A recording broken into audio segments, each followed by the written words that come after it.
sejam bem-vindas e bem-vindos. Eu sou Marise Berg, nutricionista, colaboradora do Guia de Nutrição Vegana para Adultos da União Vegetariana Internacional, e a gente segue falando sobre a microbiota intestinal. Então, nesse vídeo a gente vai falar sobre o impacto dos alimentos na microbiota e um pouquinho das fibras e de ácidos graxos de cadeia curta. E vamos falar também dos fitoquímicos, tá?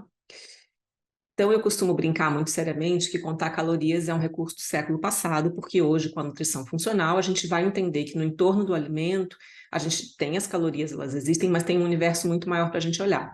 Os macronutrientes, os micronutrientes, as fibras, o índice glicêmico, se tem fitoquímicos, qual é o sistema de cultivo, a localidade, a sazonalidade. Então, tem muito mais subjetividade para a nutrição olhar do que apenas a matemática das calorias. Mas essa matemática dá alguns indicadores para a gente, tá?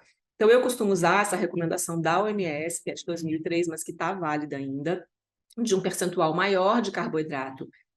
Das calorias do dia, a gente deve ter um percentual maior de carboidrato, de 55% a 75%, de 10% a 15% apenas de proteína e de 15% a 30% de gordura, tá? E vocês vão ver que os estudos em relação à microbiota intestinal vão combinar com essa indicação aqui da OMS. Então, a influência da dieta da microbiota. Quando a gente tem uma alimentação que tem excesso de proteína, seja ela animal ou vegetal, eu tenho uma menor diversidade da microbiota, tenho um pH mais alto, então mais alcalino, tenho mais conversão de ácidos biliares secundários, tenho mais produção de TMAO, que a gente vai falar no vídeo à frente, mais especificamente, e mais ácidos graxos de cadeia ramificada. Quando eu tenho uma alimentação com predomínio de carboidrato, eu tenho uma maior diversidade, um menor pH, então um pouquinho mais ácido, mais favorável para o funcionamento intestinal, uma maior produção de ácidos graxos de cadeia curta, uma conversão de fitoestrógenos, uma conversão de alguns fitoquímicos, né, como isotiocianato, e maior produção de vitaminas. E quando eu tenho uma alimentação baseada em gordura, com predomínio de gordura, eu tenho também uma menor diversidade e um terreno mais favorável para as bactérias patobiontes, que são aquelas que podem se tornar deletérias. E eu tenho aqui uma produção maior de interleucinas inflamatórias, TNF-alfa. E eu também faço uma conversão maior de ácidos biliares secundários no intestino. Então, aqui a gente tem algumas imagens do guia mostrando aqui a fermentação dos carboidratos, né? Então, eu tenho aqui a produção de ácidos graxos de cadeia curta, que são acetato, butirato, propionato, succinato, dessa fermentação na luz intestinal, e isso tem impactos favoráveis no tecido adiposo, no cérebro e no fígado. E o cérebro está conectado com o intestino via nervo vago. Então, essa metabolização também é favorável para o sistema nervoso, é favorável para a ação do GLP-1 e do peptídeo YY, então mais saciedade com melhor gasto energético. Então, a gente tem uma série de benefícios do metabolismo glicídico no intestino.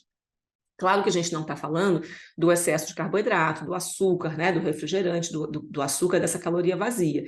Estamos falando aqui do carboidrato saudável, que daqui a pouco a gente vai ver quais são.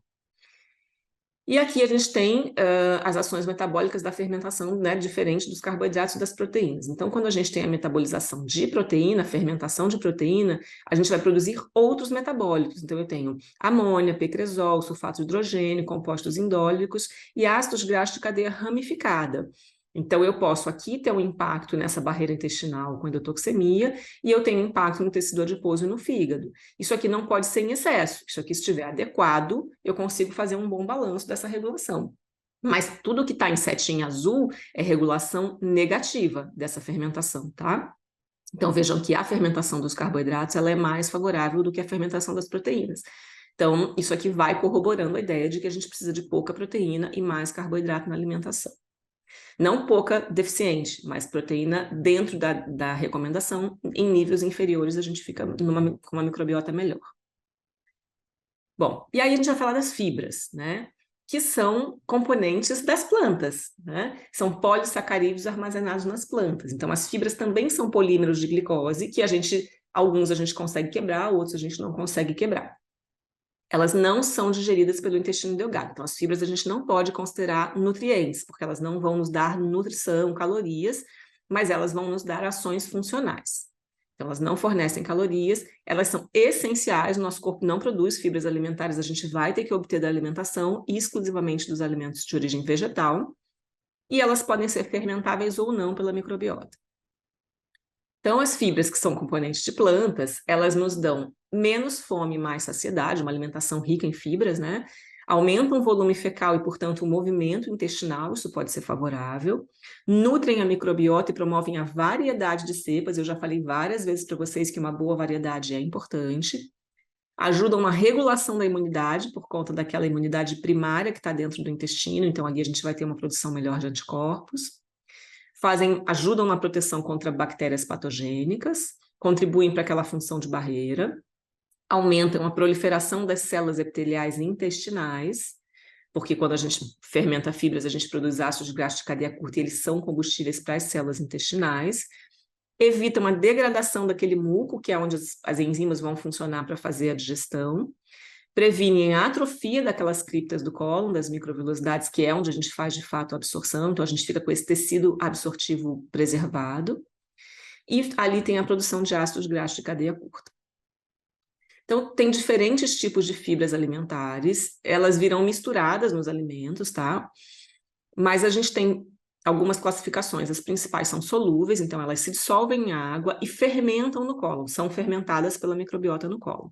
Então, elas têm uma ação pré-biótica, que significa isso, ser alimento para as bactérias, tem uma certa viscosidade, portanto, elas aumentam a saciedade, porque elas se complexam com água e aumentam de volume, e isso ocupa um espaço. Elas têm uma ação mecânica no estômago, no intestino, para ajudar na saciedade, e ajudam a diminuir o índice glicêmico das refeições e do colesterol total. Então, a gente tem alguns exemplos: amido, inulina, pectina, goma-cassia, beta-glucanas, frutanos, galacto-oligosacarídeos e a fibra de psyllium. Tem outras, né, mas essas aqui são as principais. E tem as não solúveis, que não se dissolvem em água e nem mesmo com a mastigação. A gente vai dissolver uma parte com a mastigação, mas a gente não vai absorver essas fibras, tá? Então, elas aumentam muito o volume fecal. E aí ajudam a prevenir essas doenças intestinais. E, em princípio, a gente achava que elas não podiam ser fermentadas no intestino, agora a gente vê que elas podem ser parcialmente fermentadas. E elas funcionam, às vezes, como espessante de alguns alimentos. Então, aqui tem a celulose, a hemicelulose e a lignina.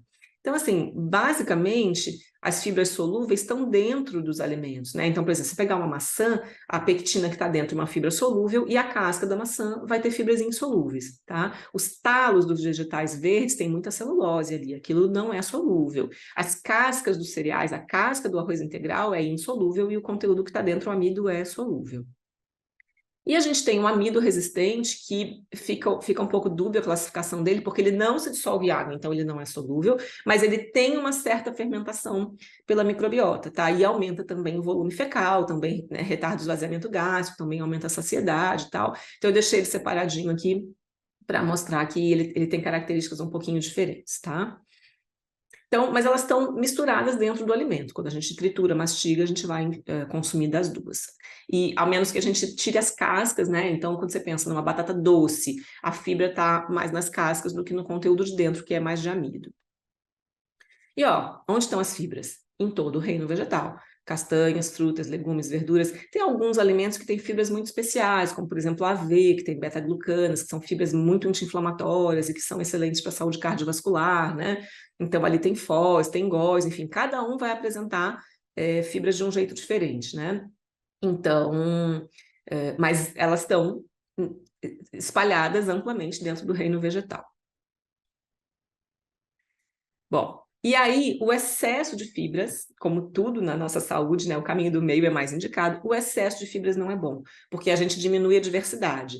Então, se você só dá um tipo de alimento para a sua microbiota, ainda que esse alimento seja saudável, mas se a sua alimentação é monótona e você tiver excesso de fibras, você pode diminuir a diversidade, porque você está dando uma monodieta. E aí você só alimenta um tipo de microbiota. E isso pode gerar uma fermentação excessiva com flatulência, isso pode, inclusive, atrapalhar a absorção de nutrientes. Então, os estudos indicam que um grande aumento na fibra alimentar pode reduzir temporariamente a diversidade, pois os micróbios que digerem a fibra tornam-se especificamente enriquecidos, levando a uma mudança na composição, por meio de interações competitivas, uma redução na diversidade, tá?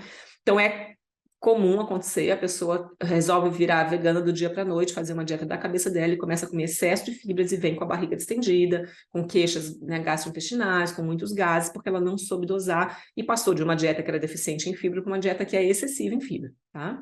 Ou atletas, que às vezes, dependendo da quantidade de alimentos que a pessoa consome, ela acaba ficando com excesso de fibras. E aí, O subproduto da digestão desses carboidratos são os ácidos graxos de cadeia curta, tá? Então, a gente vai falar principalmente do butirato, que alimenta bactérias, né? Fecalibacterium, Iobacterium e Roseburia, que geram energia para os colonócitos, protegem o sistema nervoso e que favorecem o corpo a ter menos inflamação, tá? Tem também o propionato, que vai ser produzido ali por Bacteroidetes, Firmicutes e não sei como falar, Lactanospiracea, que regulam o apetite, que diminuem a inflamação e que nos previnem o câncer, né? O acetato, que é produzido ali por bifidobactérias, lactobacillus, Akkermansia, Prevotella e Ruminococcus, regula o apetite, regula o pH intestinal, não pode ser nem muito ácido nem muito alcalino, melhora a imunidade, diminui as bactérias patogênicas e ele aumenta o butirato. Então, dependendo da alimentação, a gente vai produzir diferentes tipos de ácido graxo de cadeia curta. Isso está acontecendo tudo ao mesmo tempo agora. E o lactato, que é produzido por bactérias lácteas, regula o pH, aumenta a imunidade, diminui as bactérias patogênicas e aumenta o butirato. Então, esse é o saldo do metabolismo dos carboidratos. Eles são metabólitos das bactérias, tá? São metabólitos necessários, desejáveis e protetores para a nossa saúde intestinal e para a nossa saúde como um todo. Então, eles são fatores de energia para as células, têm uma ação anti-inflamatória e proteção contra câncer, especialmente, tá? Então, aqui tem um esqueminha mostrando, né, tipos de bactérias que vão fermentar e que vão gerar esses ácidos graxos de cadeia curta.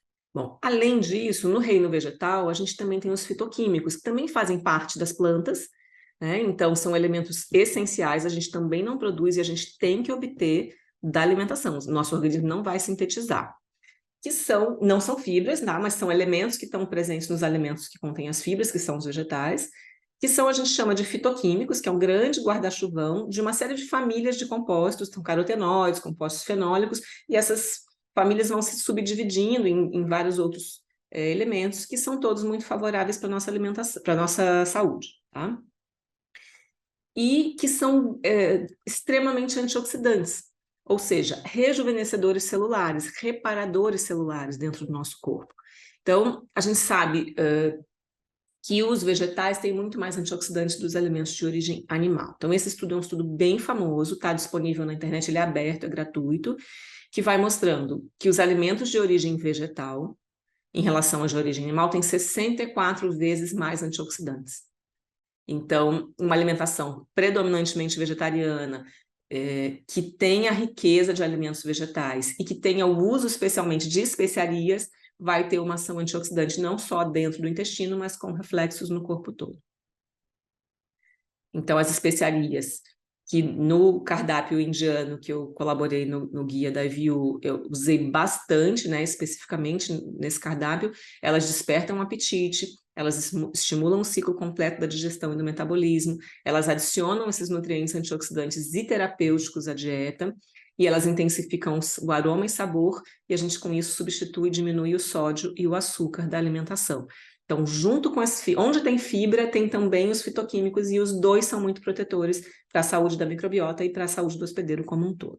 E a alimentação fica muito mais saborosa e criativa. Então, como deixar a sua microbiota feliz e variada? Dieta individualizada, vocês viram que a microbiota é individualizada.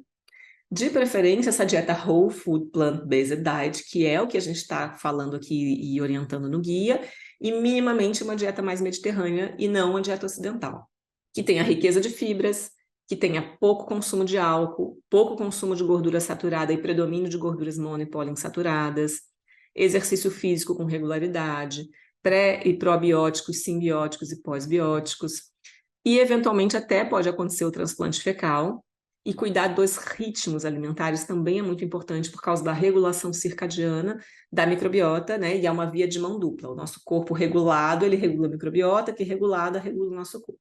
Existe a possibilidade do transplante de microbiota fecal.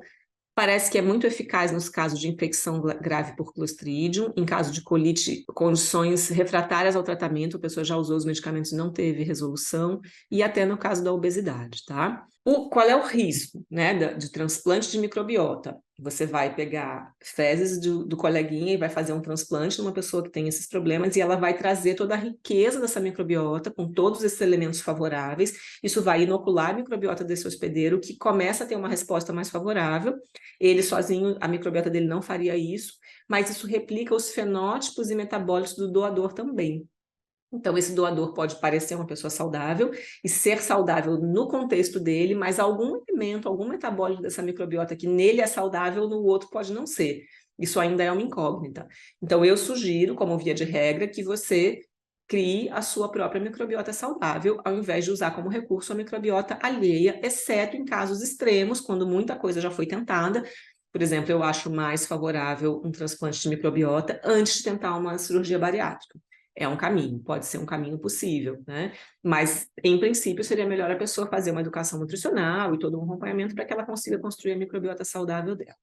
Bom, então, nesse vídeo a gente falou do impacto dos nutrientes na microbiota, falamos um pouquinho das fibras alimentares e da produção de ácidos graxos de cadeia curta e da ação dos fitoquímicos junto com esses ácidos graxos de cadeia curta. Obrigada por ter vindo, a gente se encontra no próximo vídeo.